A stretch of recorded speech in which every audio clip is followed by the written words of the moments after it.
Hi, Retro Crew. It's another Friday the 13th. Luckily, there's enough movies in the series for us to watch and talk about. We just watched part 3. I'm Matt. I'm Brian. We're the Retro Sons.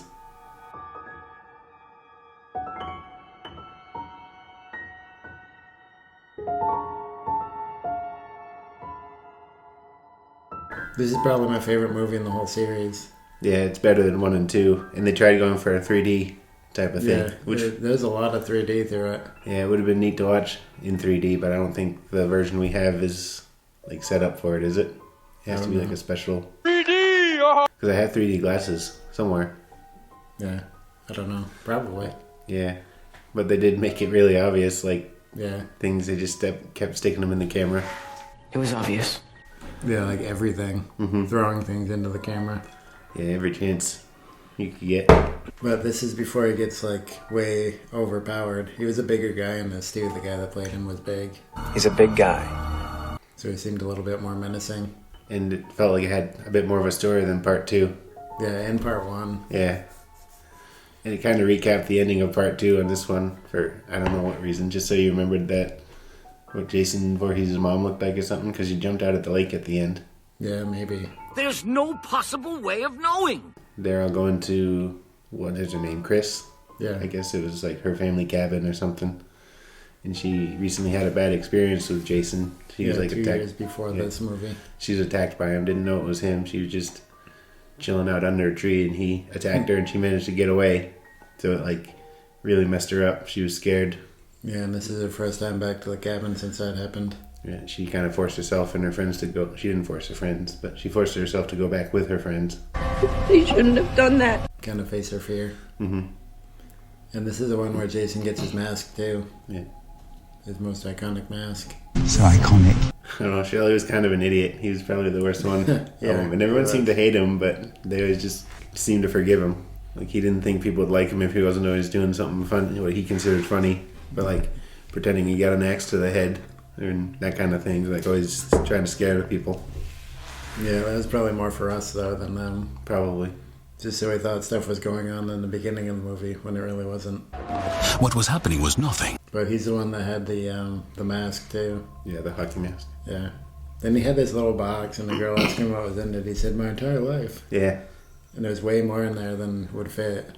Yeah, like a wetsuit and the hockey mask and harpoon gun, I think. Yeah. The axe and the fake hair and... Oh, right. a lot of stuff that wouldn't fit in there. Juggling balls. Mm-hmm. And then they went to the store that one time and ran afoul of the biker gang who wanted to get revenge too. That was a weird subplot, I kind of think. Yeah, it's just so they had more people to kill in the movie, probably. Yeah, that makes sense. I get that. Number 1, the body count is always bigger. So there's 3 more of them, but right when they got to the camp, they died pretty much. Yeah. They tried to burn down the barn, and as they were doing it, they got killed. Yeah, how'd they know where they were from? I don't know. I'm wondering, because like they went to the store, which looked like it was at least a bit of a way away from the cabin. Small town, though. Maybe the people in the store knew who they were. Oh, maybe. Didn't seem like it, though. The lady that was working there didn't seem to know. No. Small town?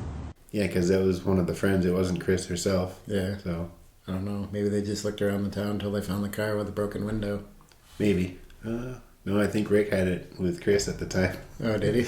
Yeah, remember they were just sitting out with the lights on until it died? Yeah. But I don't know how they found him. Maybe it's the Yeah, only... because they had the van there. Yeah. Maybe it's the only settlement around for a ways and they just got lucky. Maybe. It didn't really explain how they found him. It was luck. But just more bodies for Jason to rack up. Yeah, and it started with those 2 in the beginning at the little store. Yeah, that poor guy. His wife Yeah. was such a pain. Harold, I think it was, his nagging wife. Yeah. And even the rabbit, I think. Yeah, I think the rabbit was dead on the side of the road later. I'm assuming. But it did feel like it progressed a bit better than the first 2 movies. Yeah, definitely. I think, anyway. Like you said, they beefed up Jason and gave him his mask and all that kind of stuff. Yeah, and the story was better. I don't know, this one I think has always been my favorite one. Yeah, I think it's our brother's favorites, too. Brother's his favorite. Maybe. I think they like the first 3 the best, they said. Oh, they're the best. Yeah, the first 2 are a little weird. Yeah. I think they were lower budget and Yeah, definitely. early 80s. This one's a bit later. How much later? I don't know exactly when. The first one was 1980, wasn't it? I think so. I don't know when this one was from, though. I don't know either. We can put it down below. Mm-hmm. somewhere, or up above, or right across their faces. It'll turn up. Usually put it over in that corner. I don't know, the deaths were a little bit better in this one too. It wasn't just like he stabbed him and then it went away instantly. They kind of spent a little bit more time on it. It's a little bit more gruesome, I think. Bloodier the better. Especially that one guy that got killed, like his face got chopped when he was on his hands. Oh, right. Then he was like up above. Yeah.